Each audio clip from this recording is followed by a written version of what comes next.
Hi there. Welcome to the Wordsmith Forge Christian Fiction Podcast. I'm your host, Mike Baines. This is the place where you meet the storytellers behind the stories you love and the ones you haven't discovered yet. If you're tuning in for the first time, I'm thrilled that you found us. If you're a returning listener, welcome back. And don't forget to hit that follow button so you never miss an episode. We really appreciate every like and every comment. It's one of the best ways we know that what we're doing is making a difference. I do my best to reply to every comment. You can ask around. My loyal 2 fans will back me up. I have a smiley face on my teleprompter there. All right, let's dive into this week's conversation.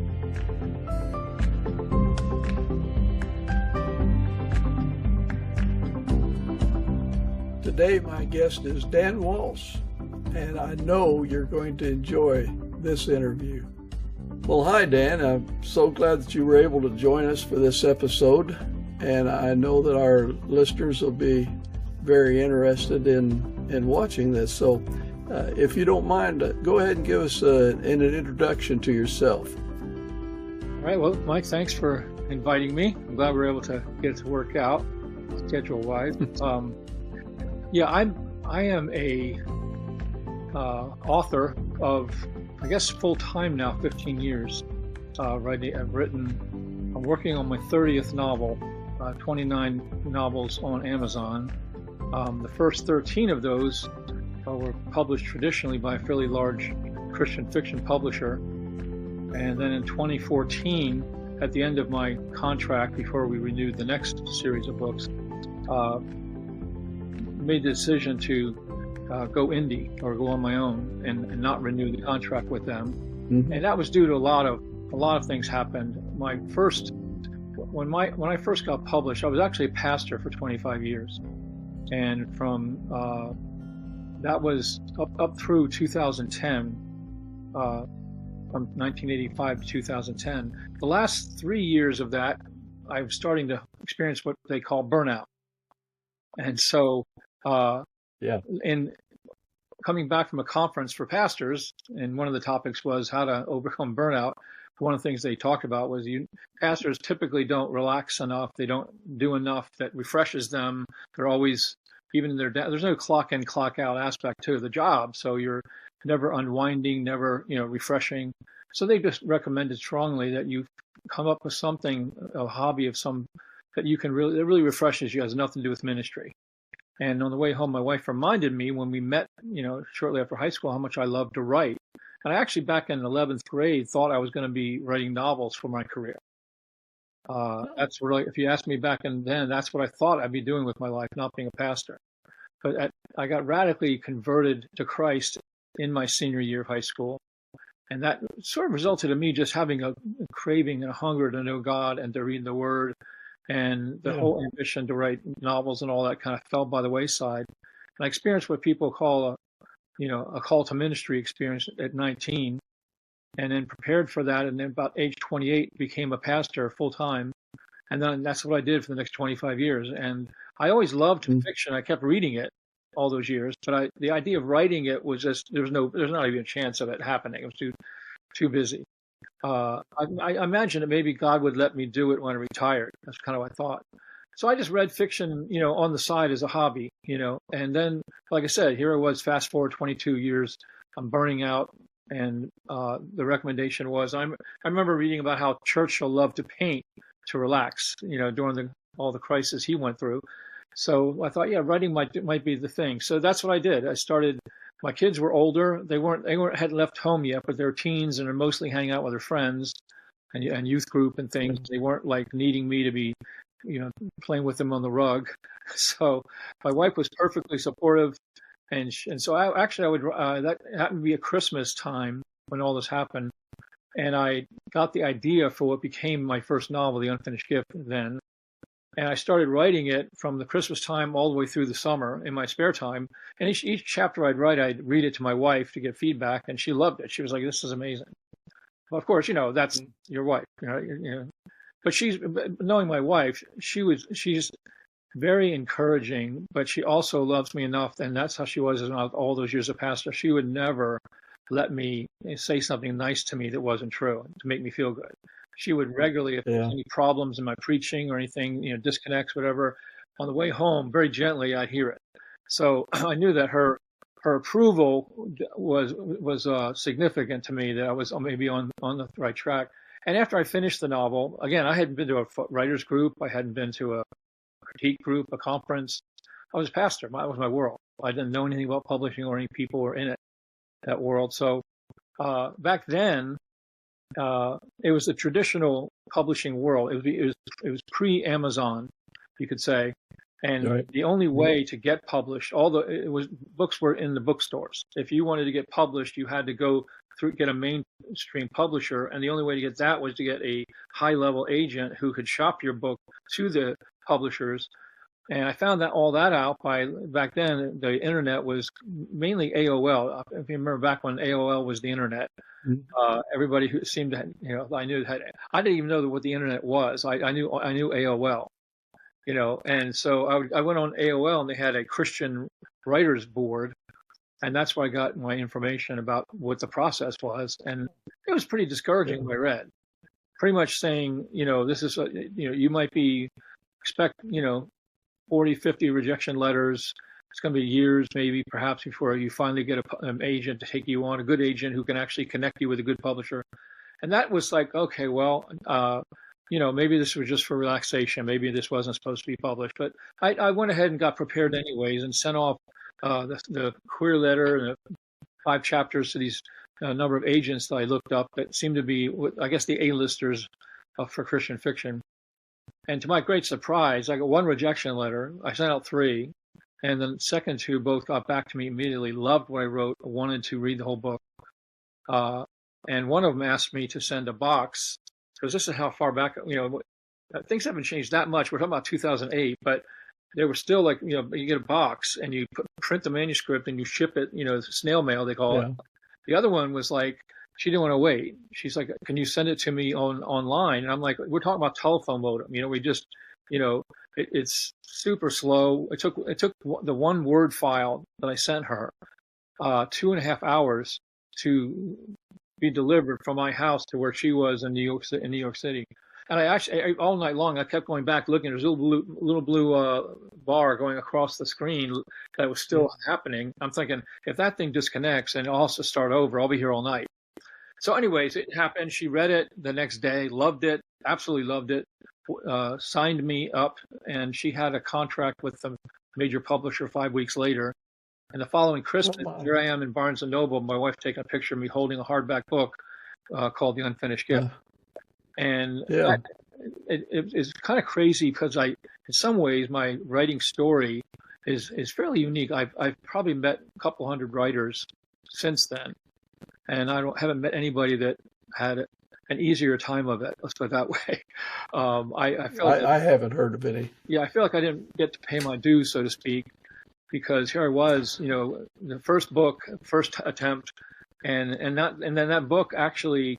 The ACFW was a fairly large Christian fiction writers, and it got nominated and won Carroll Award for the Best Debut Author and Best Historical Novel. Wow! That year. My goodness! And that kind of sort of, next thing you know, I'm getting asked for interviews and all kinds of stuff, Christian magazines, and my publisher had a publicist that was assigned to me who I'd get content. So I was still a pastor then. And this is what, I'm doing things on my day off. Mostly I schedule things. But what wound up happening was they said, you have, what else do you have? Because you can't just have 1 book. You can't write like this and have 1 book. And I only had the 1 book. I had no thought of, I was writing to relax. There was no sense of it could be a career or something. I certainly wasn't thinking I would at some point stop being a pastor and do this instead. Although I loved it. And now you're under pressure again now. Yeah. So I wound up. Because someone wants something. They were basically like, not quite begging me, but really come up with something. And so my wife and I came up with an idea, a sequel to the first book, wrote the first 75 pages, then called my agent. She loved it. she pitched it to them and they bought it. And then I finished it, and that came out. And when that came out the next year, all the bloggers and stuff, I guess anticipating the sequel to this award-winning debut book, got a lot of attention. And because of the romance aspect of, I guess, I started getting compared to Nicholas Sparks. And people were actually calling me, the Nicholas Sparks of Christian fiction. And my publisher loved that. And they thought this could be your brand. This is how we'll brand you and help you set apart, as a male author who's able to write, emotional, dramatic stories that, and of course, in my case, I'd never read Nicholas Sparks. So I actually went and rented a few of his movies to understand why they were making the connection. And I understood from watching the movies, okay, we write similar stories and with similar type of, like I wouldn't call them love stories. There's a love story romantic subplot that's pretty significant, but I wasn't setting out to write love stories, but I guess the idea of a male writing credible romantic stories, that's where Nicholas Sparks got the, connection. So anyways, it was kind of a little unfortunate for me because of that branding idea. That was all the rage when you go to conferences with branding. And the idea was for the publishers, if we can get readers to connect you with a certain brand, like when they see a Dan Walsh novel, this is what they can expect, right? And kind of like with Nicholas Sparks, he's got quite a few novels out and quite a few made into movies, and they're all similar, And so she's like, the one thing about branding is they don't want you to go outside that. It's pretty defined lane, and they want you to stay in your lane. And I had just written my third book, which was called The Deepest Waters, which was it was set in 1857, based on a true story. I loved it. It also won a Carol Award. But they were like, because of such a long time between back then when you'd write a book and it would come in the shelves, about a year. So when the book comes out, a year has happened for me. So I wrote The Deepest Waters in that year, and then all this Nicholas Sparks stuff came out. And so they basically told me, we love this book, Deepest Waters, but we don't want you to write any more books that are older than World War II. And that's because Nicholas Sparks, and the other thing was, he only writes standalones, so we don't want you to write any more sequels or series. And I was really disappointed because I actually had a sequel for The Deepest Waters all prepared to pitch to them. And they said, no, we want you to stay in this. So thankfully, the Lord gave me, like I should say, I started having ideas in that lane. And over the next several years, I turned out a total of 12 books for them. They were all in that kind of Nicholas Sparks type genre, including, I think, 2 or 3 Christmas books. So I really enjoyed reading books, but I also had a real desire to write suspense novels, Christian suspense novels, and they didn't want that at all. And so what wound up happening was on about 2012, I think, is when Amazon, it was sort of like the Titanic hit the iceberg. Amazon was growing and building, but it really clobbered traditional publishing in around 2012. They came out with a $99 Kindle. And then shortly after that, they came out with a Kindle app where anybody and everybody could download Kindle for free on their device, tablet or whatever. And then they also came out with Prime, so you could actually get print books for free with no shipping. And it really rocked the industry. And to give you an example, my first royalty statement, 2009, ebooks were 3%. By 2013, they were over 50%. And all of that was coming off of Amazon mostly. The other thing that was happening was a lot of publishers were starting to go belly up. They couldn't compete. The amount of money they were losing to Amazon was too much to keep up with.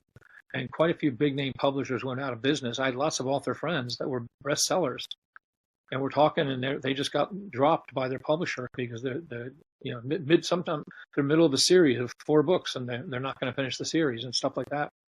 And it was pretty shocking to see. But when I would talk to people, I was going to conferences and even speaking then, and I would, try to get feedback from people. I'd ask them, at the end of I get done speaking, hey, where are you all buying your books these days? How many of you are buying your books from Amazon? And there'd be just kind of like all these hands coming up apologetically, almost like, and the next thing I know, almost the whole room was filled with people who were buying online. And quite a few of them, as we chatted, Right. they'd still go to like a bookstore like Barnes and Noble to get the coffee and to check out the books, almost like a showroom. Then they go home and download it on their Kindle. So understandably, the business side of publishing was getting rocked. And so what also people don't realize is my books were selling. They're always making the bestseller list, and they were selling. I think I did the math by the end of 2014. I'd made, gross over 2 million in sales. Wow! But what I was getting paid was a fraction. There were so many hands in the pie. Like an example, I did the math on one of those books at Barnes and Noble that was like on sale for $10. I did the math, and I was making about $1 of that $10. There's like all these other people getting the other 9. And I remember my wife even had to work full time for us to have health insurance. And here I am on all the bestseller lists, right? And I'm getting all this attention, and they're doing full page ads for my books and all that. And people, I guess, imagine you must, have a yacht and a cabin on the lake. And it's like, no, it's not that. We're not seeing that kind of income. And I was doing okay. We weren't starving, but it wasn't anything like wealthy or anything close. And so I realized what probably became the big clinch for me to switch and to leave the publisher formally was it came time to renew the contract at the end of 2014, beginning of 2015. And I had decided to pitch to them again. This was a suspense series I wanted to write, starting with this book called When Night Comes. And I had the whole thing, roughed out. And they loved the idea, they loved the concept. And if that was my brand, they probably would have said yes. They had other writers writing suspense, but that wasn't me. My brand was this. And the other one was a series, a dog series, shelter dog series. They said, we're really not interested in dog books right now. They're not selling right now very well. What else you got? And so my wife and I were kind of like, that was the first time that they ever said, what else you got? Before everything I turned in, they said yes. So I kind of realized, all right, maybe this is the Lord. We prayed about it and decided I really want to write these books. And so we just, took a chance and said, guys, thanks. It's been a great ride, but I'm not going to renew with you. I'm going to go out on my own and write these books that you have turned down. And so we parted friends, but that was like kind of the end of my official career in traditional publishing world. And I went and that year I published both those books. The When Night Comes and the first of the dog books was called Rescuing Finley. To my great surprise, they didn't flop. They did very well. And my income took a hit because I had no advance. I was living off the advances. No advances were coming in. It was just the actual sales. But because there was nobody but me and Amazon to split the money with, even though my book sales went down by less than half of what they were, because again, all my books are out. They're no longer in the bookstores. People have to get me online or else. Because I was getting paid per book so much more, at the end of the year, we still made it. And by the next year, I added 2 more books. And by the third year, I had 6 books. And I was actually making as much or more than I had made with my publisher in my best years. And I had the freedom to write books that they said, had turned down, that I loved to write. So now I was writing suspense books half the year and the sort of Nicholas Sparks type book, which was the dog books, the other half the year. And I continued on doing that really till now. And now I'm, like I said, up to 30 books almost.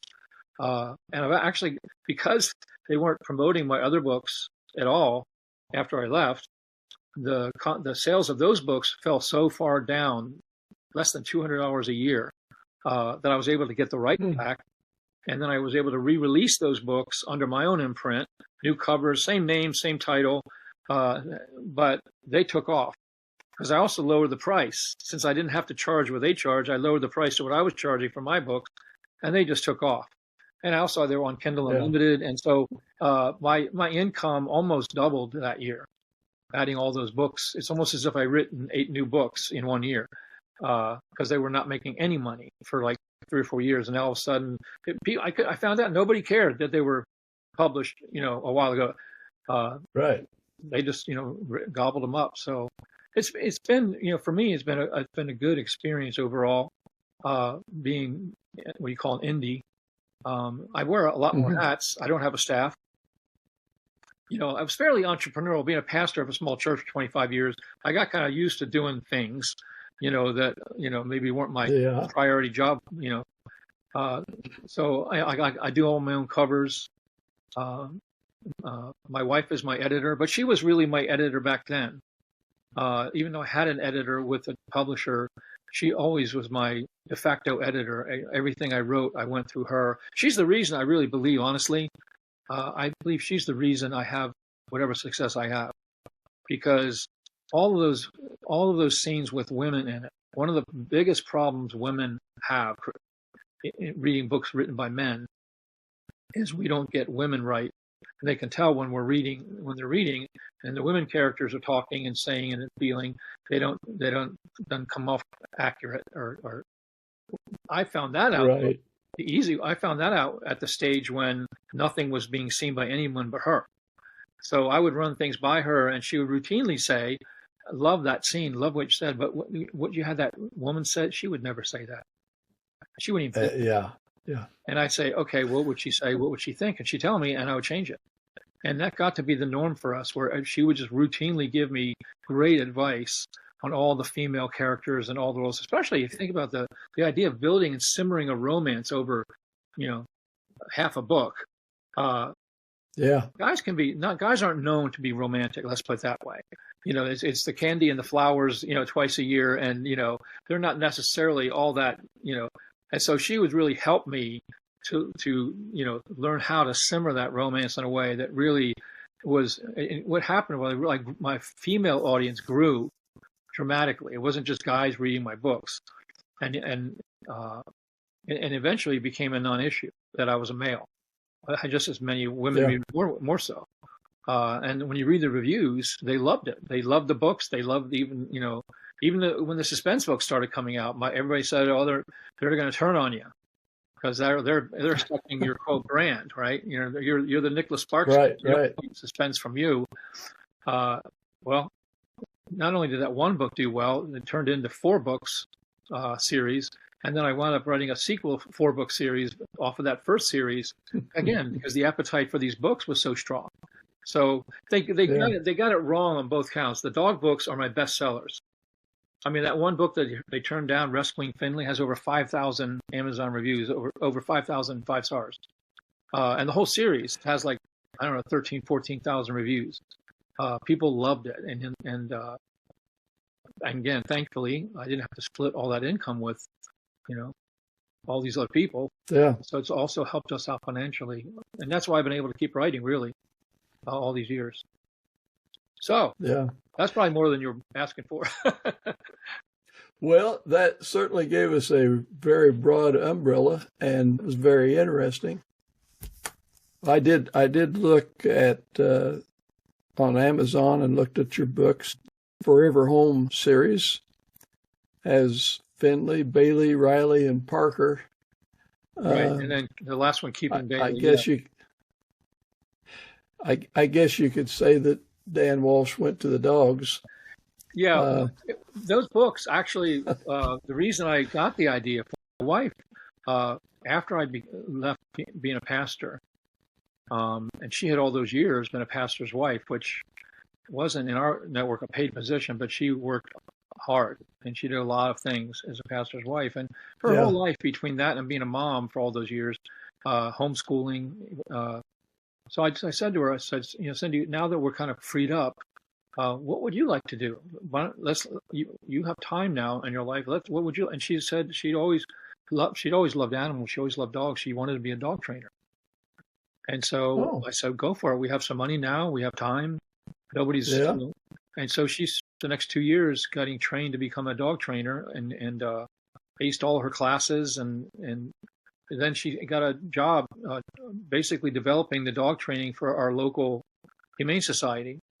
So the dog series that you're mentioning, which we call the shelter, and we call it the Forever Home, because that's the language they want to find every dog a forever home, and that's why we called it that. The other nickname for it is the Shelter Dog series, or Rescue Dog series, because all 4 of the dogs were dogs that came from a shelter situation and were rescued by someone. But it was all the stories that she's telling me. We're coming home and she's got all kinds of stories of all these different dog things. Just the two of us were empty nesters at this point, and I got the idea that for writing that book, the first one, and I kind of asked her, "Would you be my expert, advisor?" And she said, "Sure, I'd love to."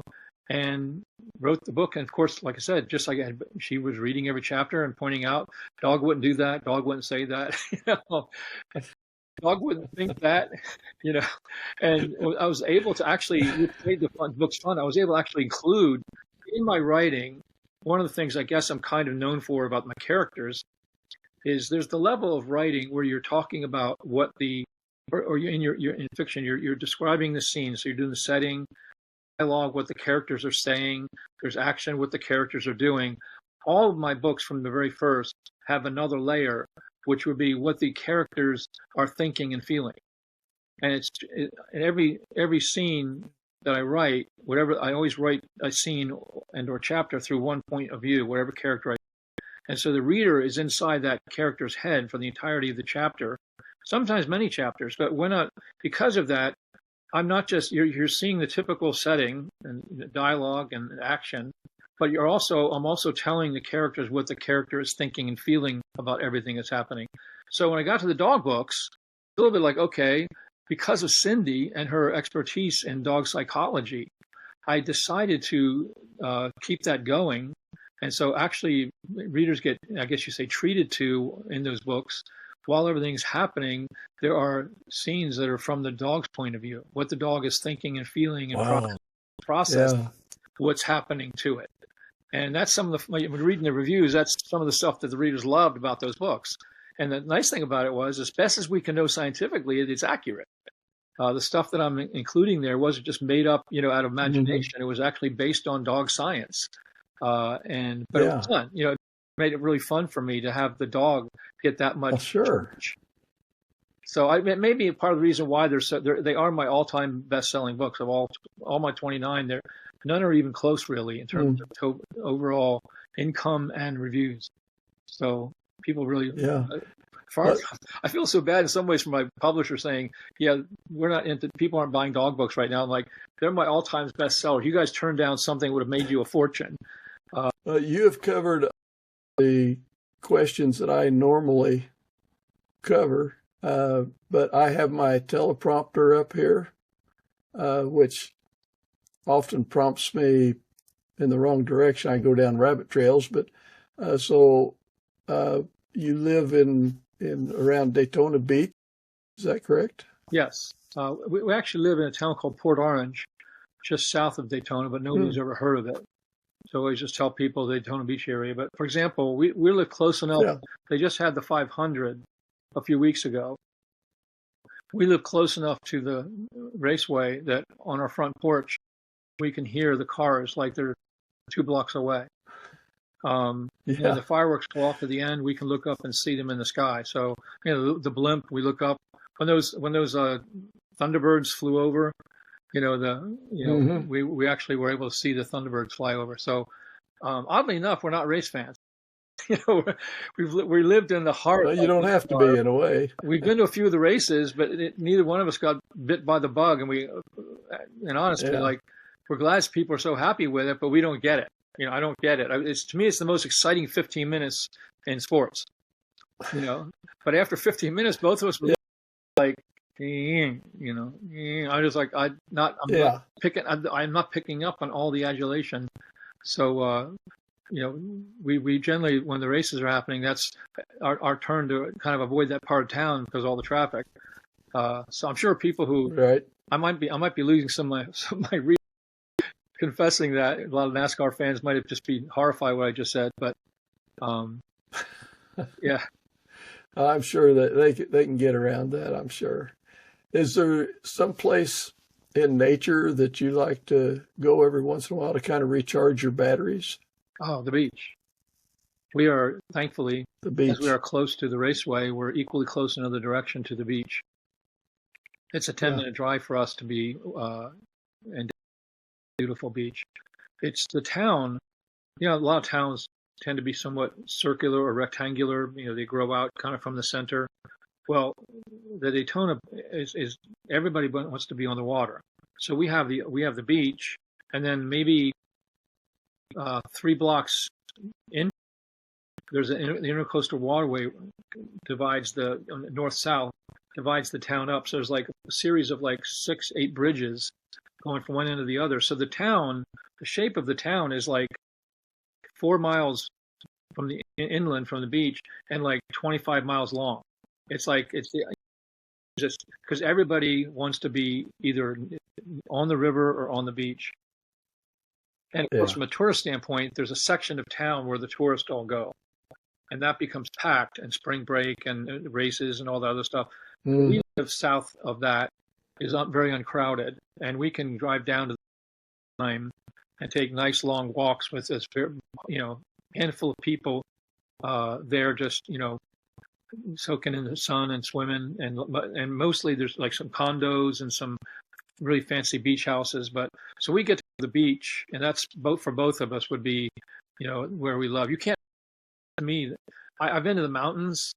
I think the mountains have an equal effect to me in terms of just you're so overwhelmed by the beauty of God and His creation that you can't hardly think about your little problems or anything going on. This is so overwhelming. And the beach, and here I am, 67. I've lived here since I was in 3rd grade, and I still feel that way. If I take a walk on the beach, half hour later, we're like so refreshed. Sometimes we'll just get our chairs and sit them in the beginning of the thing. We got, now of course being old, we got chairs with a little shade over so we don't get skin cancer and stuff like that. But we can just sit there and just people walk by, and you don't have to be doing anything, and it's so refreshing. So yeah, we're living where people spend a fortune to come to vacation, and we get to just drive 10. Exactly. Yeah.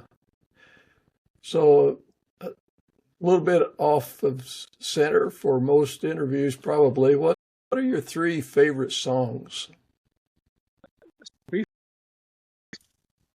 Now, here's the thing. I have, obviously, there's Christian songs that I love.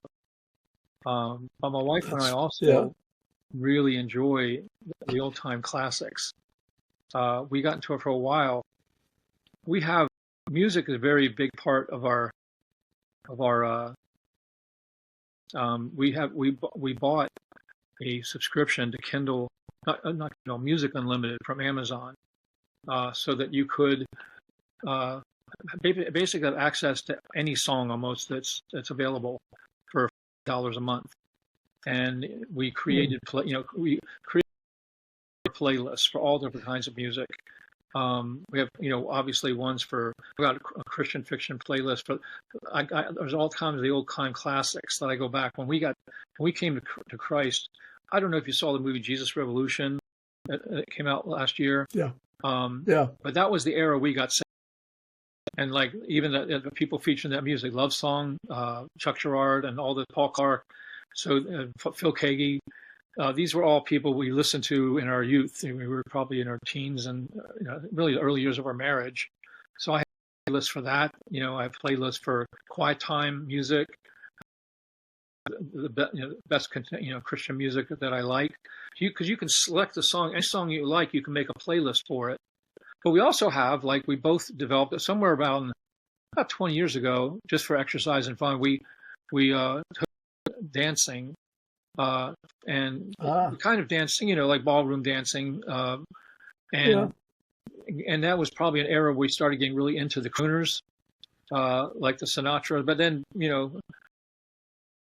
well-known crooners. But then there's been a whole series of more modern crooners, like Michael Bublé and Harry Connick Jr. and ones like that, who basically have taken, they call them the standards, these sort of romantic songs from that era, and have redone them like they were, just with new lyrics and whatever. So we've made playlists of that.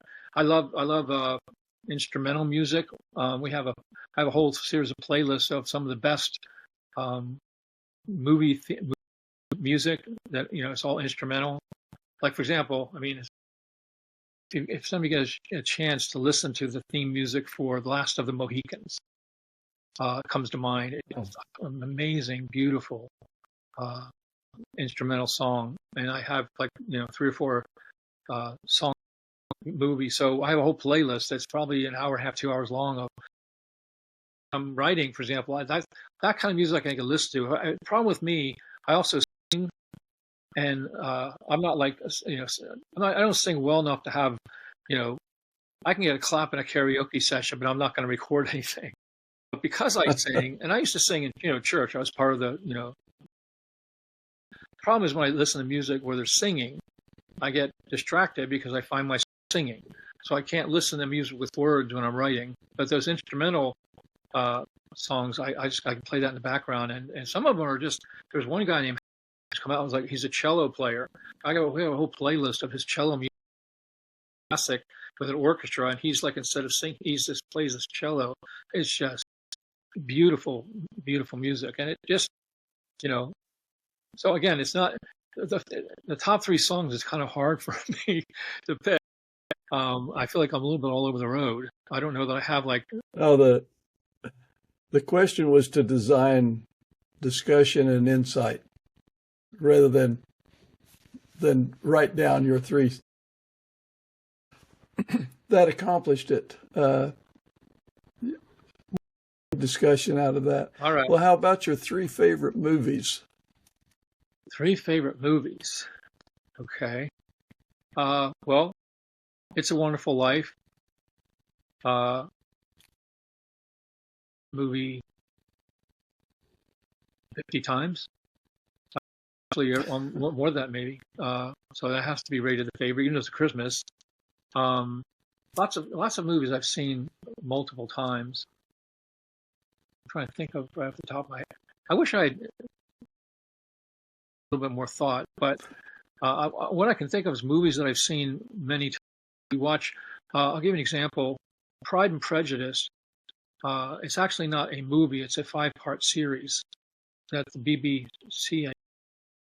And it's one that's 5 parts. There have been movies. The production it has 5 parts. We've probably we just watched it again a month ago. It came out in the 90s.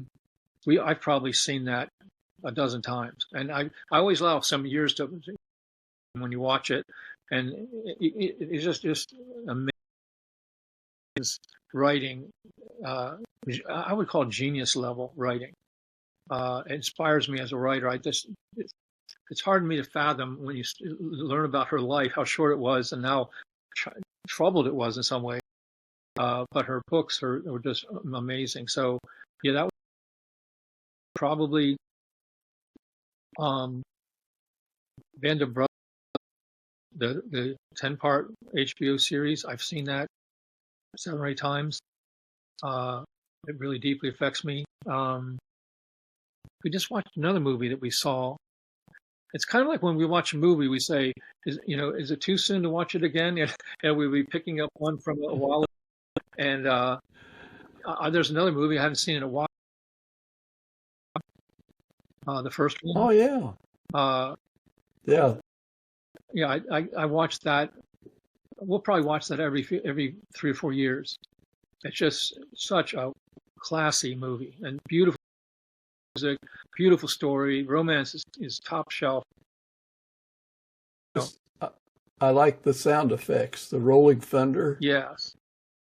And then, of course, there's that exciting scene when he goes over the cliff on the horse and his stirrups are down about the horse's ears. Yeah. And leaning back on his rump. Last of them, I watch that every few years. Yeah. So, yeah, I'm trying to think of, as far as more of the modern movies, they don't seem to have that compelling, lasting effect.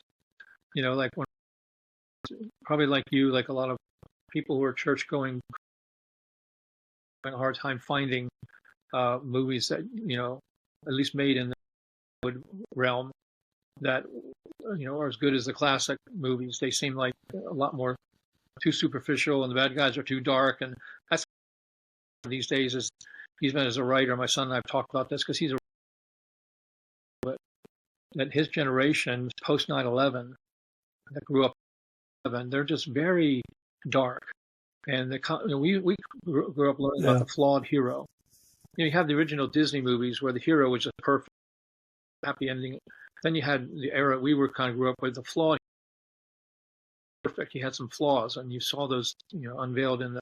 Well, now the hero almost as dark as the villain, and sometimes it's hard when you're watching anything modern to even pick somebody to root for, because the good guys flaws that you're like, there's nobody to root for. You're like, and my son has talked about that. They grew up, and some of them too are all about world ending. They're all apocalyptic, and it's always like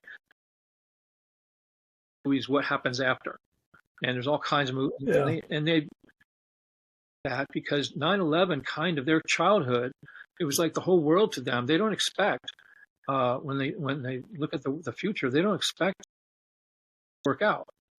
They're all kind of anticipating something's, and the question is, what will the world be like after?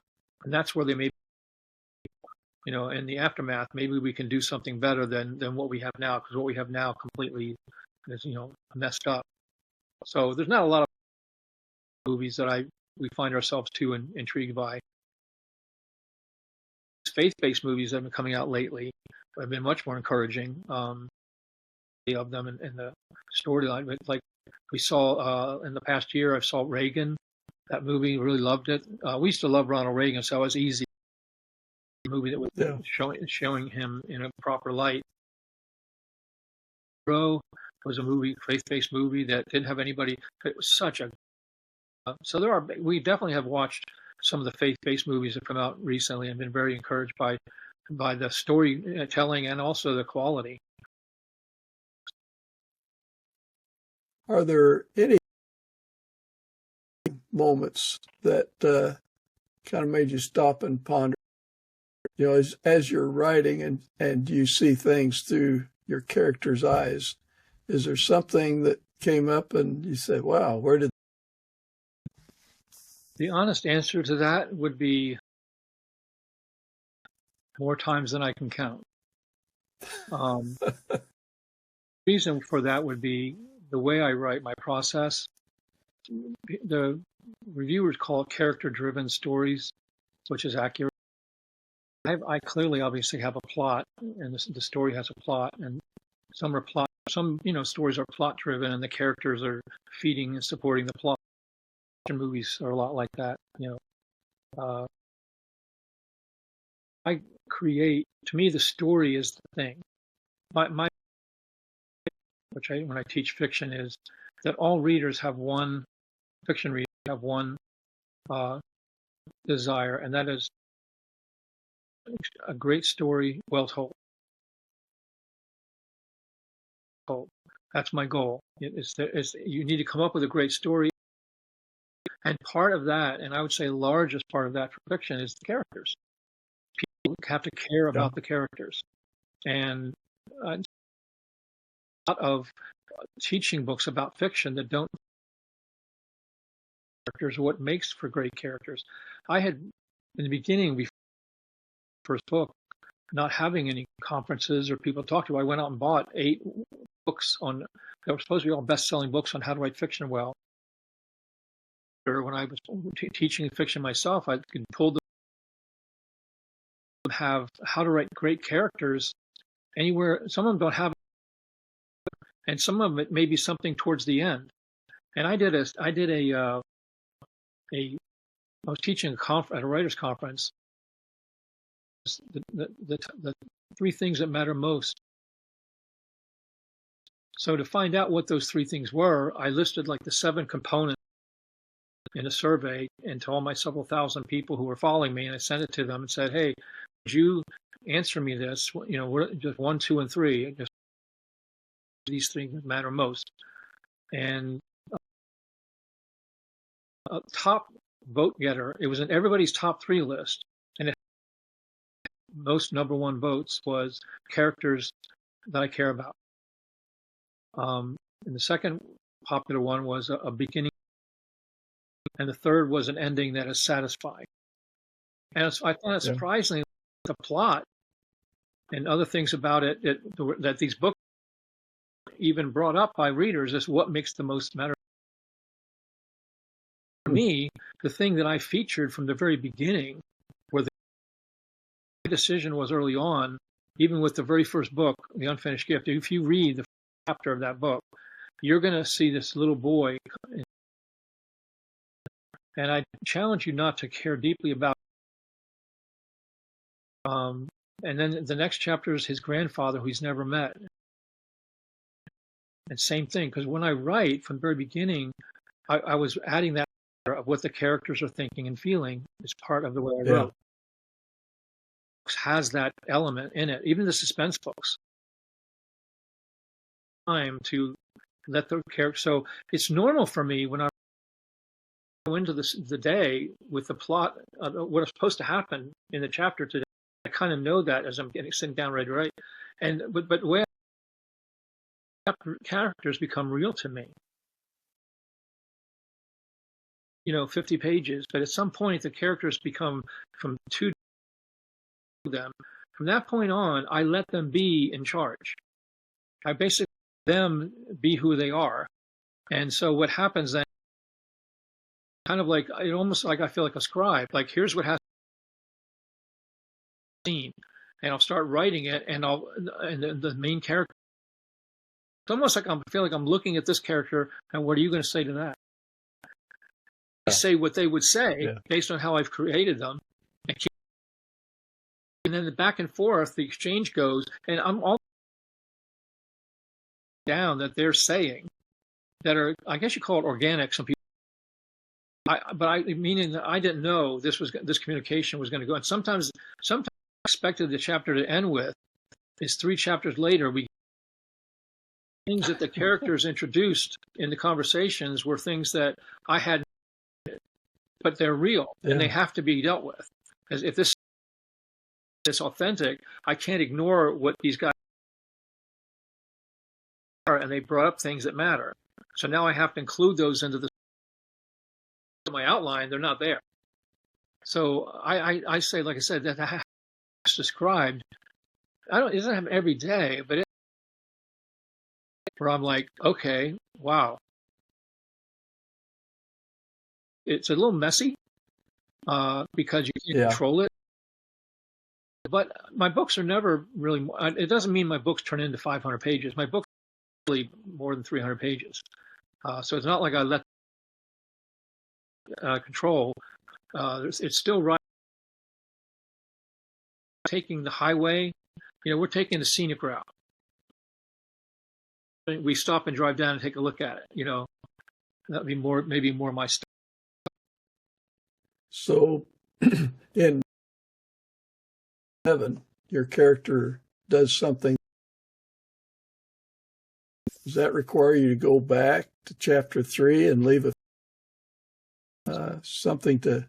Yeah, it's definitely, there's definitely times if it's significant enough that it would matter. It would be like, or whatever, not to characters are becoming real. Now, the one thing is, if you're one night series compared to the standalone went back with my publisher, is like right now I'm to the book Perfect Stranger that came out in Thanksgiving.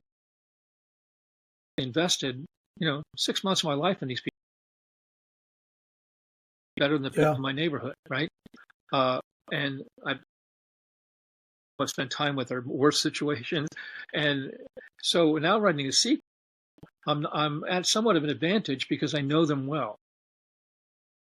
Characters now they'll have to go through that process with that are coming into the story in the sequel. But reasons why I think writing a series is later, because those characters all that time.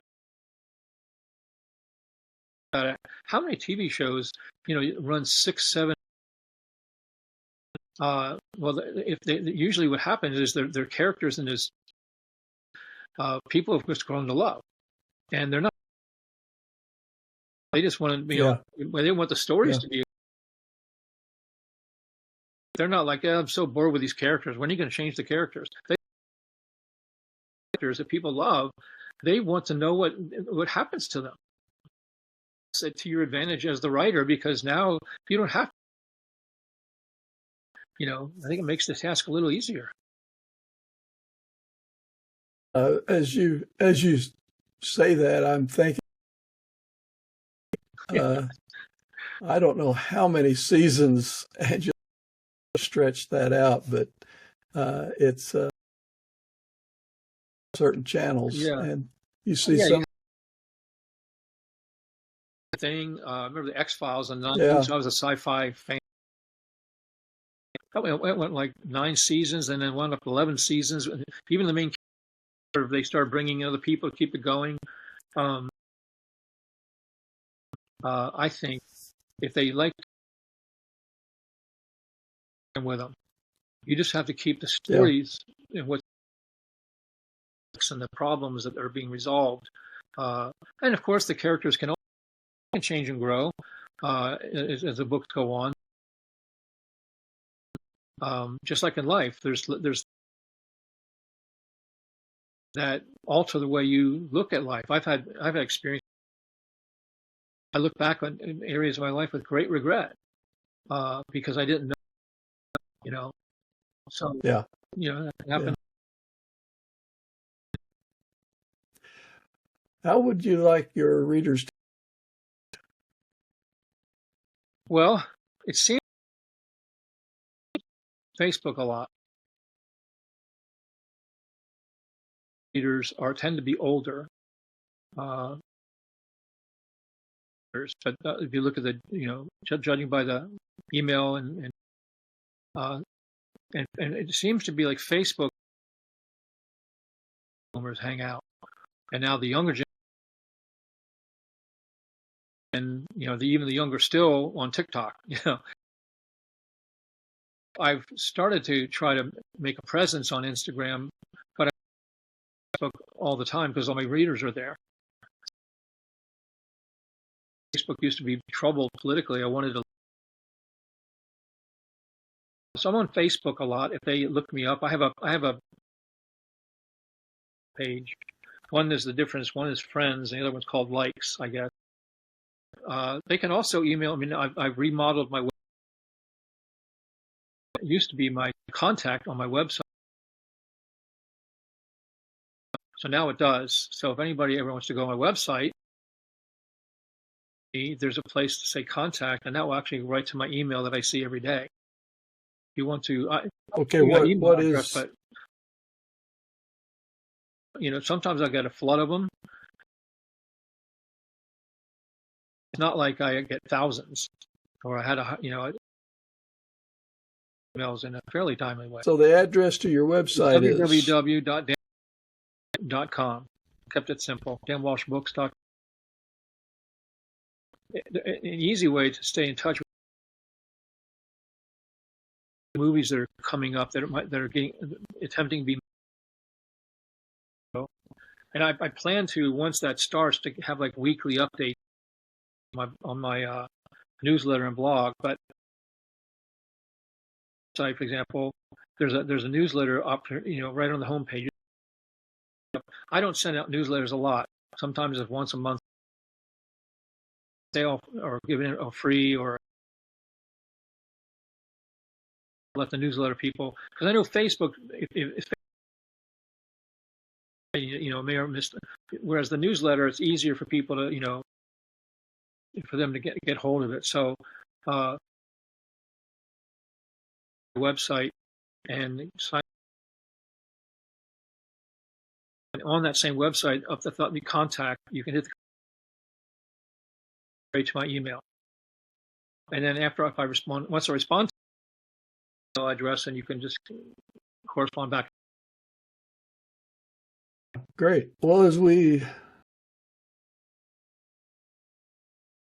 close out, is there a message you would like to leave? Well, obviously for me, I'm a Christian. I almost feel more like an author, and I seem to relate to life, what I've been the last 15 years. And as an author, obviously, fiction, but that doesn't mean I'm making stuff up that isn't true. I believe that the Word of God is essential, and prayer is essential. This resurgence of faith being talked about openly since the election. I'm loving the. So I'm seeing for young people, Christ as a young person, and sometimes I feel like the young people, if sometimes churches can come the blind lead the blind. And I know, having been a pastor, I regret, because I feel like what we were in a way shifting towards a little leap. I love, for example, The Chosen. And to start watching The Chosen, you want to know, like, to me, that's watch The Chosen and fall in love with Jesus. Divine, really, apart from, there's really no lasting day in this troubling, difficult time. I would really like to draw near to God, and by that, kinds of tools I think can really help. But church can't replace the idea of abiding in the branches versus abiding in the vine. The life comes from. That's what I would really encourage people to consider Jesus. Excellent. Oh, sure. Love it. Thanks. Our Heavenly Father, we just thank you so much for people like takes your word and gives a career as in the pulpit is to encourage other people. We just ask that wisdom, may his mission, and we give you all. Pray. Amen. Amen. Again, thank you so much for taking. It seems like what is this, the third time out of your busy writing schedule to try to appointment with our viewing audience. Yeah, I'm glad we made it happen. Enjoyed it. Yeah. And as your books are made into movies. I'm hoping to have something, real mental stages, but I'm hoping to have something real to maybe get back in touch. See you on Facebook, because I get all your feeds. Like, so I'll tell you this, but Dan and I continued to the stop record button. I kept it going because I picked up some valuable information about to do my efforts in writing. It's going to be okay in the end. It's kind of how Dan writes his books.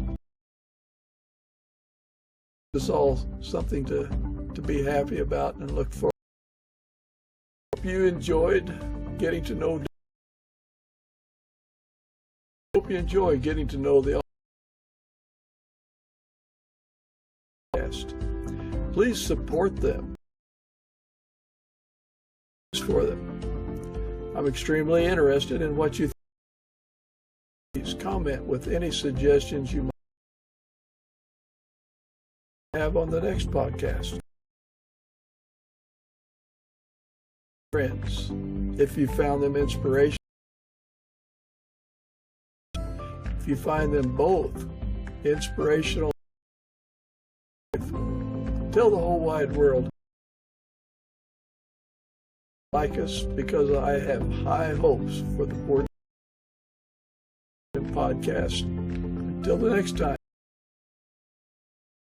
and cover you with. This is Mike Baines.